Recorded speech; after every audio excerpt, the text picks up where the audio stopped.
Okay, let's do some fork seals. Well, let's do the other fork seals. I did these ones just because I haven't done the Sachs before. I was going real slow, making sure I was doing it per the manual, factory service manual, and changing a couple things per the customer request. But I got these ones in nice and clean. So that's the left leg. So we're gonna grab the right leg, get it apart, get it cleaned up, and get a new set of seals in it. And fork oil. Customer asked for 15 weight, so we're putting 15 weight in. Yeah, got the tools ready. Drip pan. Let's get at it. First thing I like to do is just clean up the outside of them. But there's a lot of grime around here, so let's get that cleaned off before we open it up. There, so I cleaned it up a bit, and I took out all of the preload and all of the damping. So it's nice and loose. It'll go back the same way and then we can reset it. So I counted the clicks out. Now to get this apart, it's a 10-point socket. It's like 46 millimeter. Someone's already been on here, on the other one too, with some other sort of tool. So these caps aren't very tight. It's just a rubber O-ring that you kind of have to break loose. So I'm just going to use a pipe wrench with some protection on it. And I know some of you would be tell me that that's a hack job, but it works, and these are already a little bit marred. I got it locked in the soft jaws. These are not going to damage the finish, the anodizing on there. And I'm just going to take a shop rag and go around the hex, and then literally just grab the pipe wrench. And all I need to do is just slowly move it so that it's going to break loose. And then I do the rest by hand. Nice and slow. That's all you need to do. And there's not going to be any tool marks on it that weren't there before. There you go. So the rest you can do by hand. And once it's open, you can just slide it down. It's got 2 spacers. There's 2 nuts under here. One for the cap and one is a lock nut. So I got my fancy Racetech spring compressor. So we're going to line that up with those holes and compact it so we can get the nut and the cap off. There you go. Just need to put a 16 mil on here on a drill. Don't use an impact.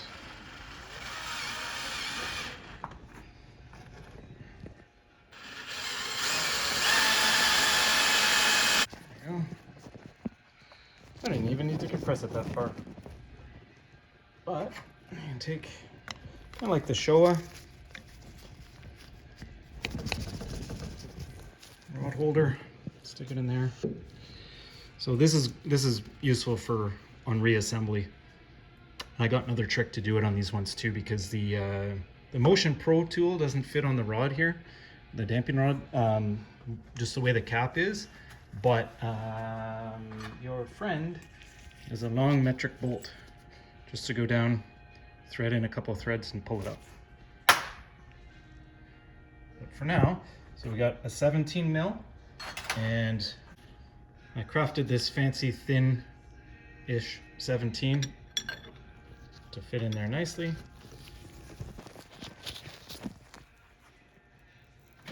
And you can get the 19 in. There you go. So once the lock nut is loose, the cap you can crack loose and just spin off. So this is inside the cap, and that O-ring is now busted.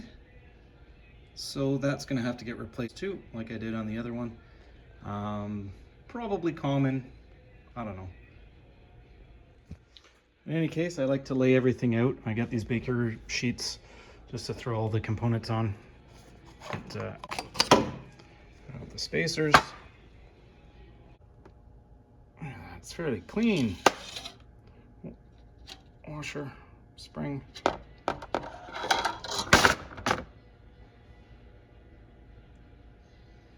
Damping rod. So I pumped the rod a number of times to get the fluid out. You can see it's cavitated there, so it's kind of foamy. And then I pumped the outer tube a couple times just to try to get as much out. So there's really just about nothing left. We are gonna blow that out with some brake clean as well. But yeah, so then it's just a matter of taking the dust seal off, the snap ring that's underneath it, and then separating the tubes.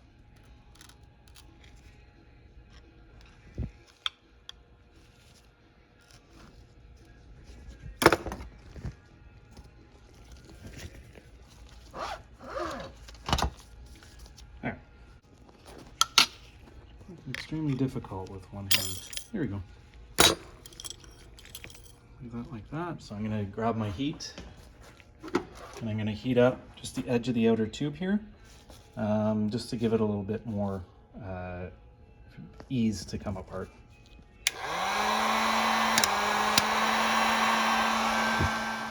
There we go. And then to separate it, we're just gonna basically kind of like a slide hammer. Couple solid hits, and she'll come apart. So I can set this tube aside, and then you can see we got the seal and we got the bushings. So we're going to go ahead and take the bushing off. Pretty simple. You just separate it where the groove is. So you have to separate it up enough that it comes open and comes off. Set that aside. And you got the other bushing here. Got the washer for the fork seal. The fork seal itself. The clip.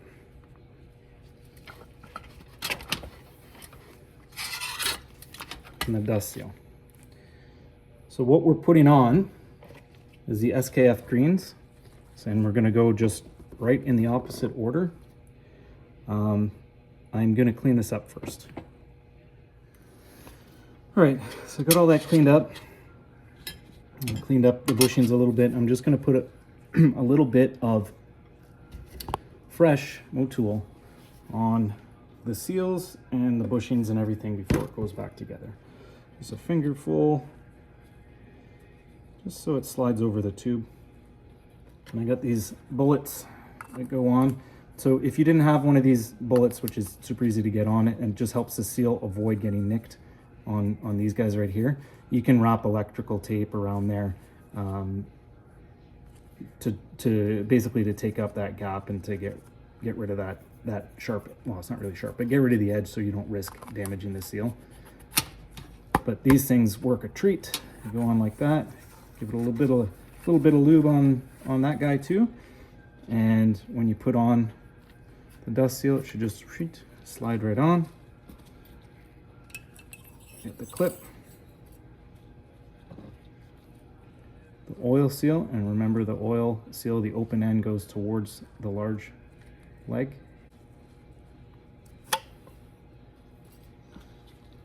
Then we got, how's that gonna fit? Take that off. Got the washer for the seal. Got the larger bushing, and we got the snap bushing. That's engaged. Now, you know what the condition of this bushing? It's pretty good. It's Teflon coated, and there's not really any brass showing. So if that Teflon coating's gone and there's brass showing through, like you can see a little bit of the brass on the edge there, that's normal. But if you see stripes, striations, whatever on the actual sides of the bushings, it's time to replace those guys too. And it's a good idea to replace them anyway. They just weren't available. So grab the other tube. And what we're going to do first is slide the bushing in and the washer, and we're going to keep the oil seal out. I'm going to take my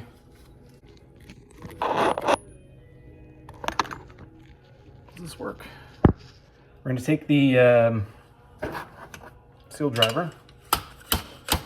Let's give it a little wackadoo to knock that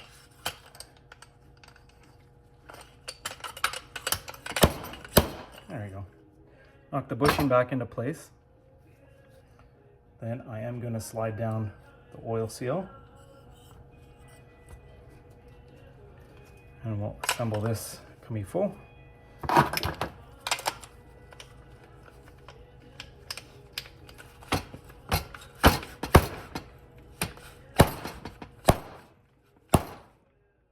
Go, knock it down past the groove.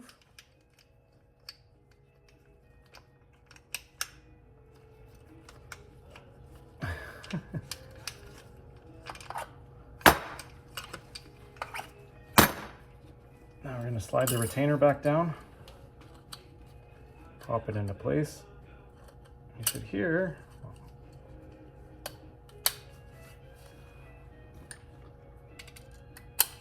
nice little snap. And then lastly, we'll slide the dust seal down and it should just pop in by hand. Should. If you go at it square, it should anyway.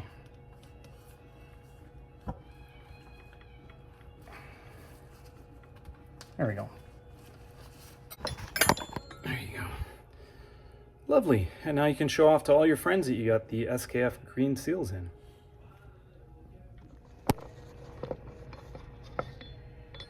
Okay, so the manual calls for having one ring in when you're doing the fluid level, the damping rod in, spring out, spacers out obviously. And what we're gonna do is we're gonna take the mow tool and I am gonna put 250 mils in, and then we're gonna take the damping rod and cycle it up and down, as well as the outer tube. I don't know if you can hear it glugging, almost there. Just getting that air out.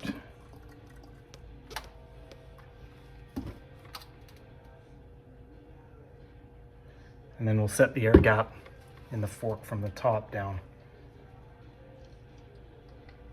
Oh, there we go.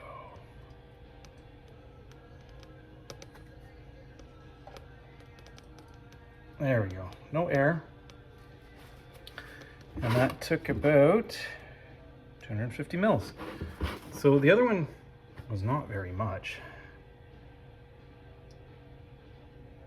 because the customer wants the air gap to be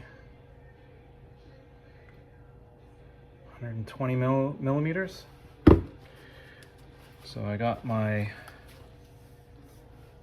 fork level tool set, so 120 mils from the bottom of here to the bottom of the tube. Put that in and siphon out any extra.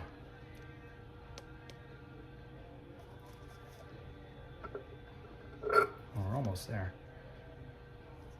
So we took out a couple of millimeters.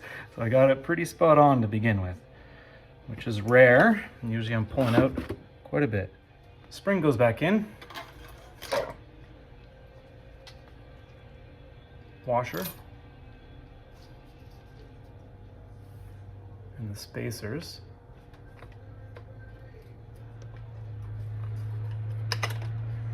That. But the fancy dancy Motion Pro tool doesn't fit because it tapers in. You can use this for multiple thread pitches and sizes. And the big end would be correct for the threads, but the threads are down lower on that damping rod, so the tool doesn't fit. But because the screw for the actual, like to set the damping, is threaded on the inside, the rod is threaded on the inside, so I just got a nice clean metric bolt.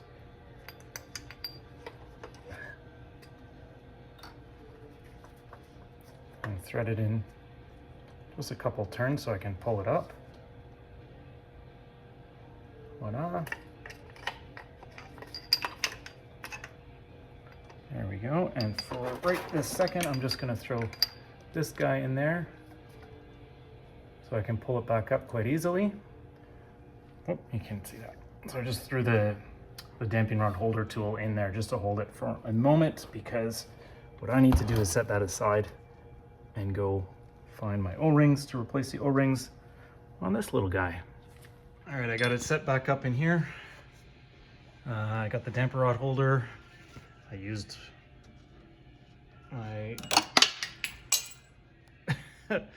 bolt to pull it up. So you can see what I was talking about, the threads here. These threads would be the correct ones for the Motion Pro tool, but because of this collar before the threads start, it doesn't actually, it isn't long enough or it isn't deep enough to fit on there. So we do it like that. Right, so we just have to spin this guy back on. We want to get this as tight as possible.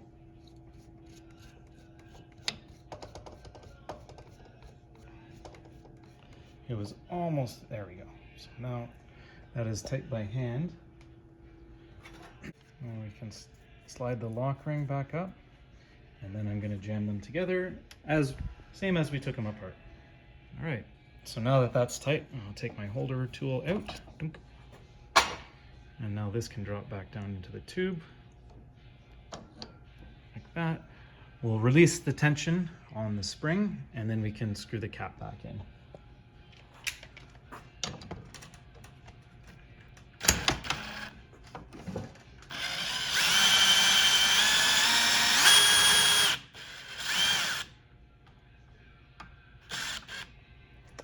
I always like to check it if you can turn this by hand.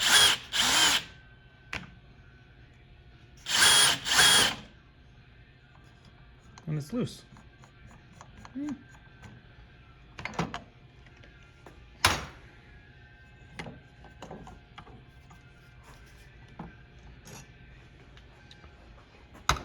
the bench. And now we just have to tighten the cap. We got oil mode going on here, but all we need to do is slide this tube back into the triple.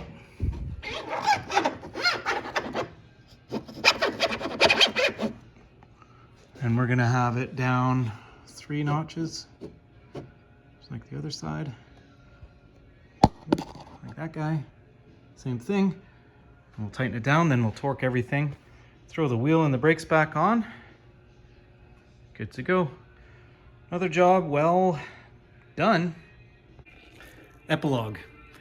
I realized that the damper adjustment screws were going down too far past the clicker all the way tight. And I reread the instructions, even though I read them like 4 times before I started. And I somehow missed the line. Well, the Sachs forks are mixed in with the 2 different versions of Öhlins that could come on this. So it's a little bit confusing to read, and then everything was translated from Italian, so I got all the excuses. But I missed the one line that said before you put the caps on to tighten down the little screw, which is the damping adjustment on each side, one for compression, one for rebound, all the way before you put the cap onto the actual damping rod. So now I'm going to put my handy dandy spring compressor down here. We're going to take the fork caps off again while it's on the bike, which should be fine. Compress the spring, back out the cap again off the damping rod so that I can tighten the damping screw and then put everything back together. So 10-15 minutes aside if we're lucky. We'll see. It's loose.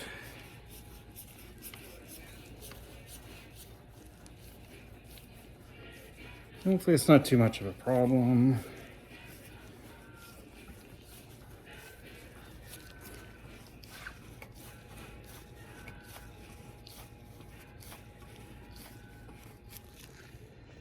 Lower the bike down on the jack.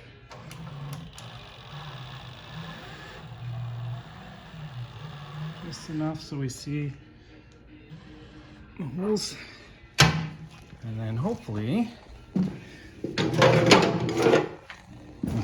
the Racetech spring compressor, which is supposed to fit on or off the bike, will fit on the bike and in the right position.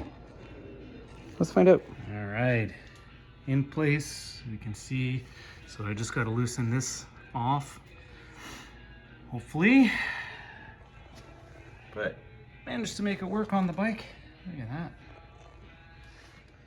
So I got the cap off, and you can see this is the damping adjustment, and those threads should be inside. So there's internal threads in the damping rod that this little guy is going to go into.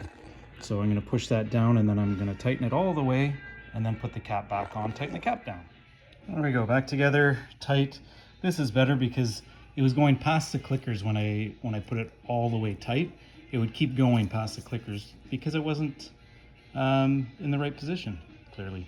So now it stops after the last clicker, and when you back it up full soft, it comes up flush with the cap like it was. But yeah, back together she goes.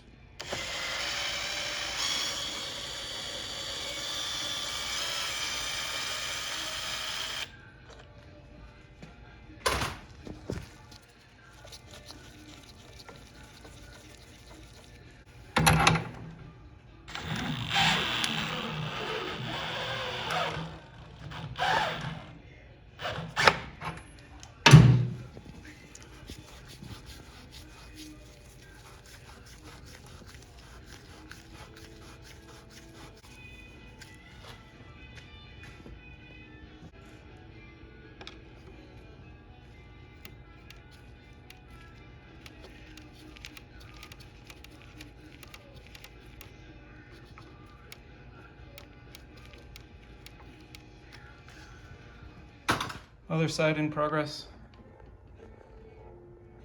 I think we're good. Get this buttoned up, back together, bars back on. 4 bolts rather than like 17.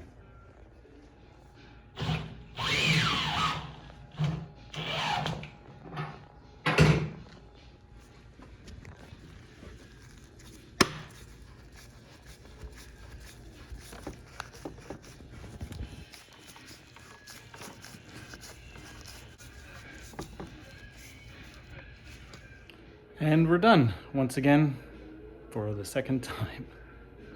It's all good now though.